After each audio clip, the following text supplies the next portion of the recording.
Hey, my name is Mogil. I'm a builder, you should say, an operator. I do a lot of different things. I'd like to think I'm the modern Renaissance man, but largely it's just due to because I've largely due to just me having ADHD, to be honest. That's besides the point.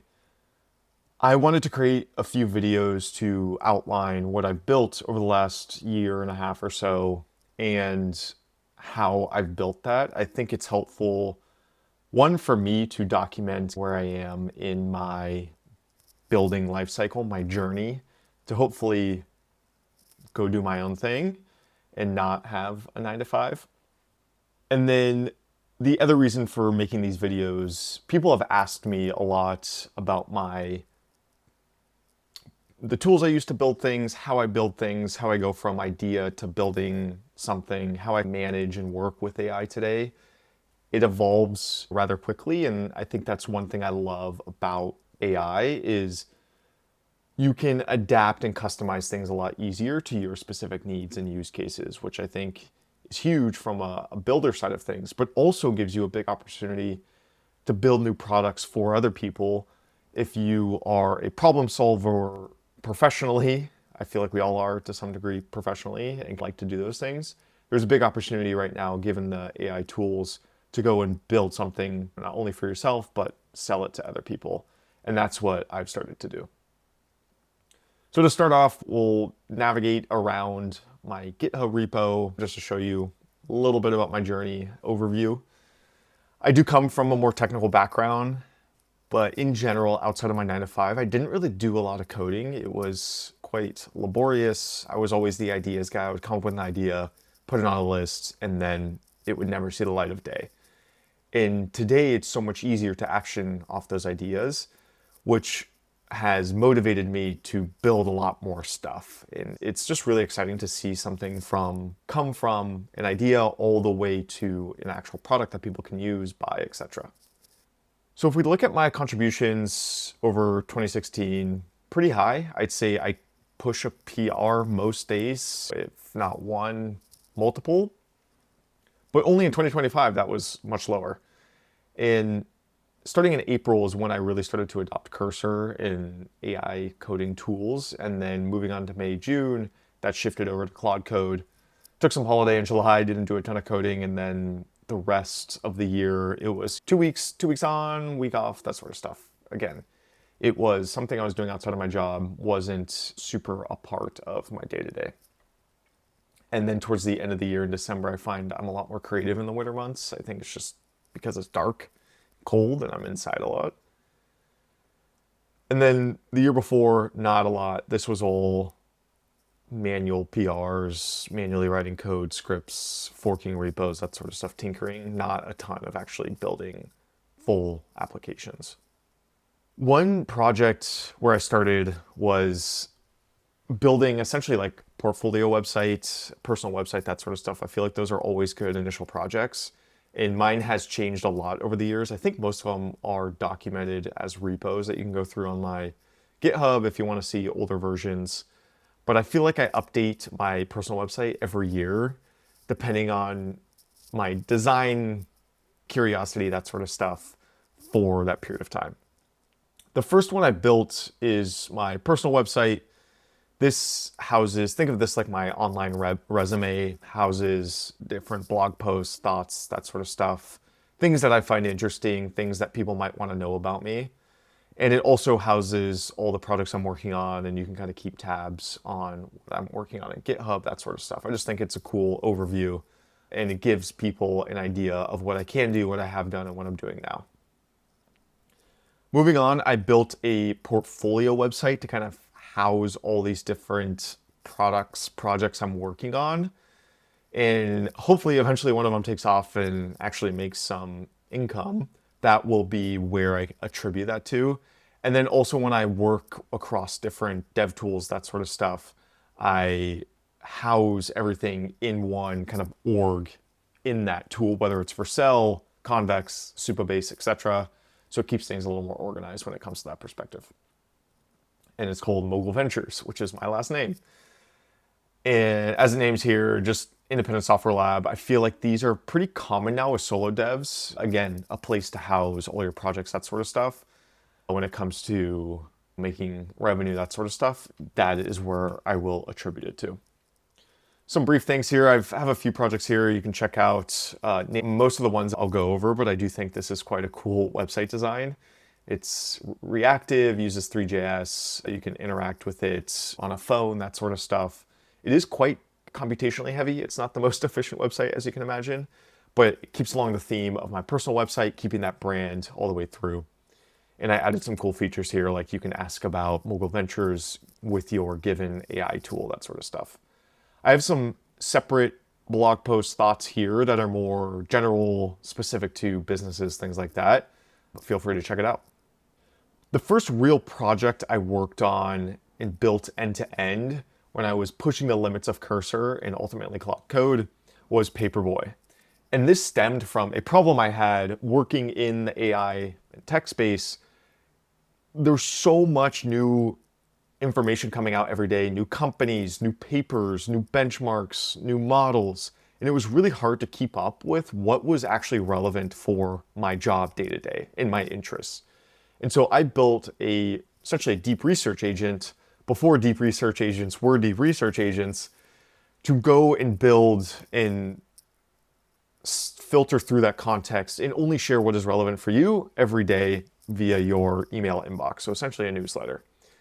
This is actually my most popular product. I have around 50 or 70 users, something like that, that get a digest every morning. I'd say most aren't engaged. There is a platform that you can log into and see historical digest, that sort of stuff. Most people don't log in ever. It is free. I did experiment charging for it, but ultimately I just don't think there's enough value here to charge for it. There's another revenue angle I could take to monetize it, which is through ads, but ultimately I just don't think this product is really good enough yet, and I haven't showed it a lot of love. And today, honestly, most out-of-the-box AI tools like ChatGPT, Claude, whatever, can do this sort of stuff for you now that they have triggers and you can set up cron jobs, that sort of stuff. So not super relevant anymore, but people still use it. People still sign up for it, and it has probably the most web traffic out of all of my apps, which is interesting. One pattern you'll find here is I try and open source most of the app itself so other people can learn from it, see what I've built, that sort of stuff. I don't think there's room to gatekeep. I don't get that.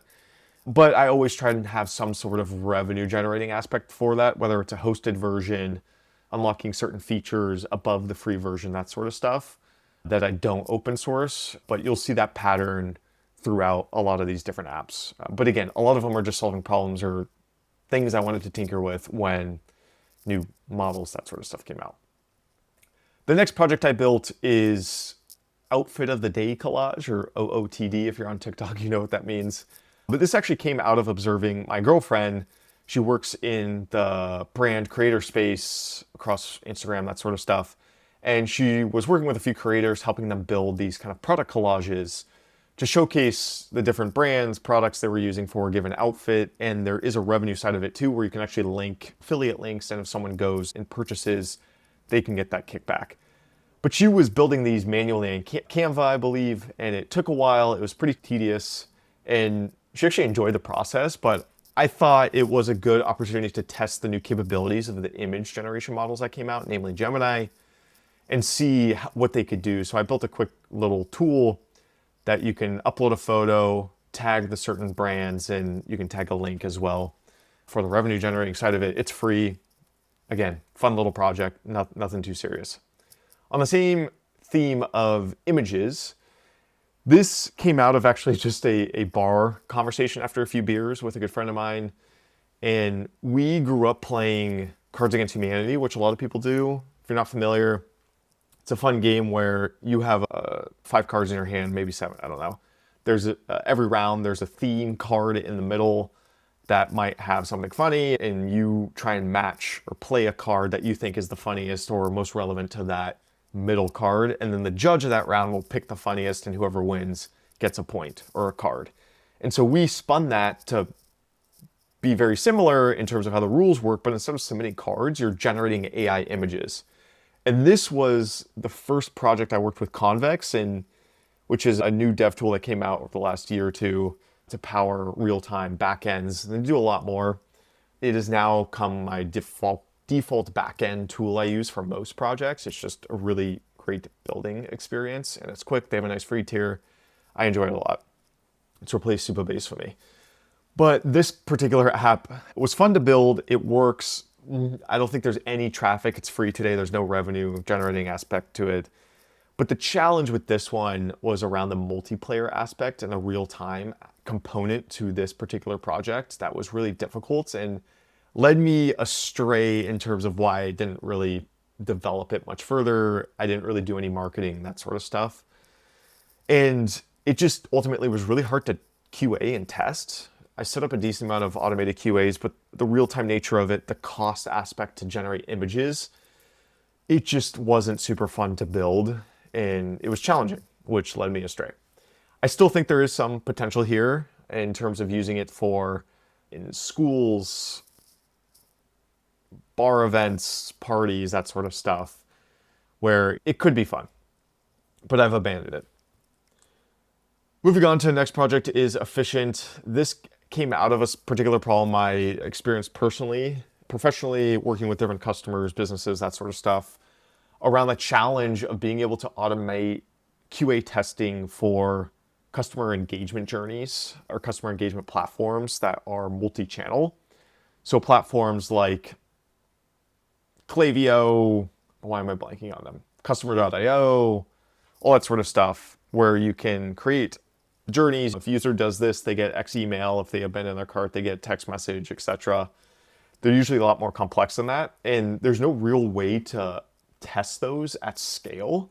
And this idea actually came up first, way before a lot of these, so I probably should have talked about it first, but it's a lot, so I wanted to talk about it a little bit later. But essentially simulating fake users that would go through the funnel, fill out the form, submit information, and see what emails and messages they got based on certain scenarios. So if they replied stop, if they didn't opt into something, if they completed X action, would they still get the messages, or would they be added correctly to an exclusion list? Testing all that sort of stuff end to end is super difficult.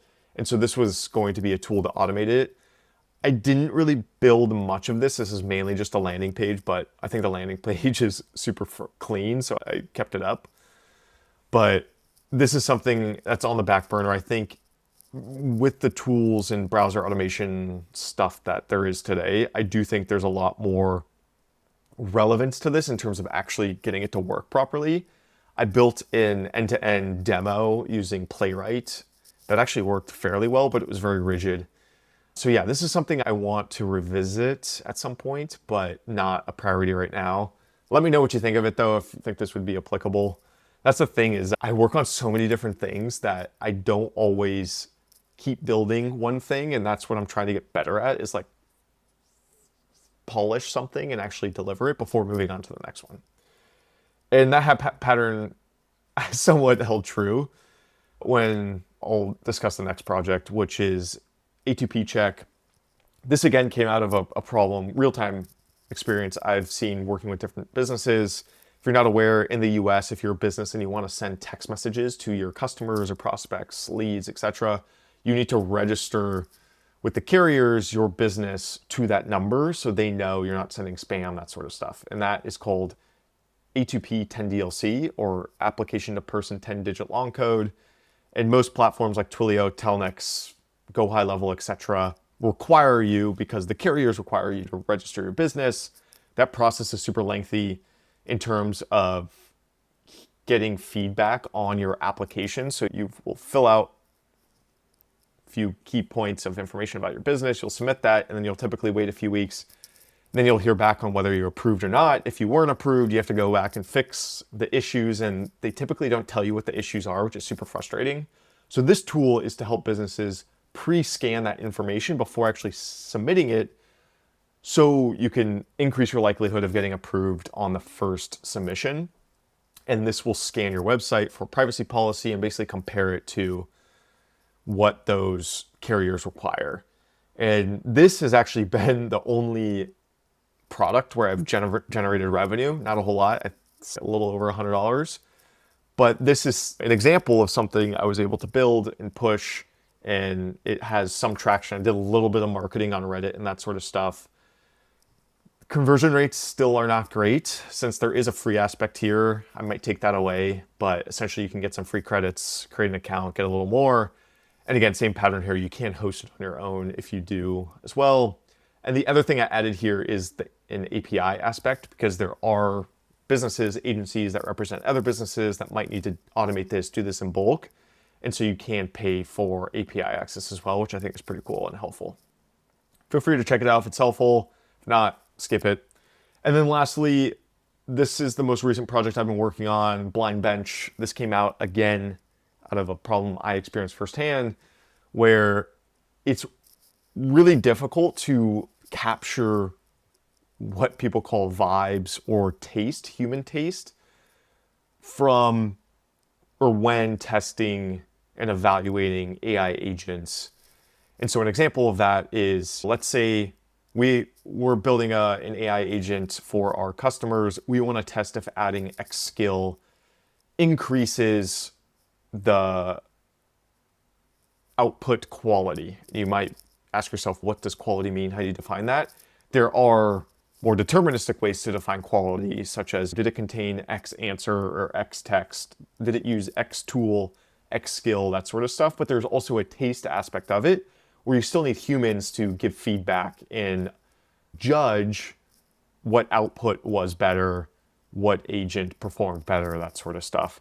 And a lot of the off-the-shelf eval tools are not super great at that, from my experience. They really focus on the automated side of it, which is great, super important.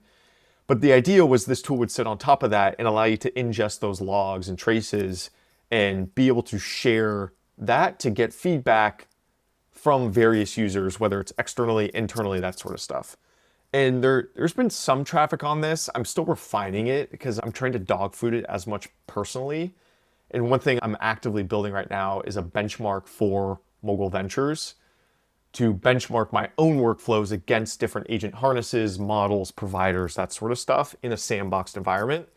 Happy to talk about a little bit more about that. But then ultimately review the output of things like, for my chief of staff, Hermes, did it write the email better? Does it sound more like me? Did it use X skill or look up X documentation before writing that? And I'm doing that for myself, again, to solve a problem of when a new model comes out, new provider comes out, I want to test it against my own AI use cases.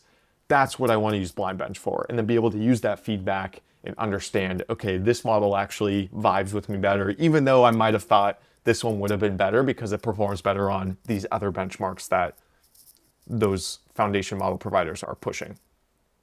So I'm super excited about this one, particularly. Not sure what the revenue angle is going to be, to be honest, but I do think there are a lot of legs for this particular product. So let me know what you think. I'll pause there. I rambled a lot. Hopefully that was helpful just to understand what is possible, what I've been building over the past year and a half or so, maybe a little before that. And the next video, I'll go into how I actually build those. So not only the tools I use from a developer side, but my life cycle from when I go to idea to deploying to pushing marketing, that sort of stuff. I think it's helpful, again, to see how other people do it. I've love watching how other builders build and solo devs work, particularly when it comes to the go-to-market side, because that is probably the hardest part now, is how do you actually generate revenue, get traffic, get eyeballs, solve that specific problem as a solo dev when you might be working on other things, you might have a 9-to-5, that sort of stuff. So stay tuned for that. Let me know if you have any questions, drop them down in the comments below. I'll also link my GitHub repo, which I believe houses my personal website, most of the projects I went through today, and then also my dot files, which are essentially my developer files, the skills I use in Claude, Pi, all that sort of stuff. So feel free to check that out. Hopefully that was helpful, and I'll be posting more of this, hopefully. I'm going to try and challenge myself and share with the world what I'm building, how I'm building, what I'm learning, that sort of stuff. Cheers.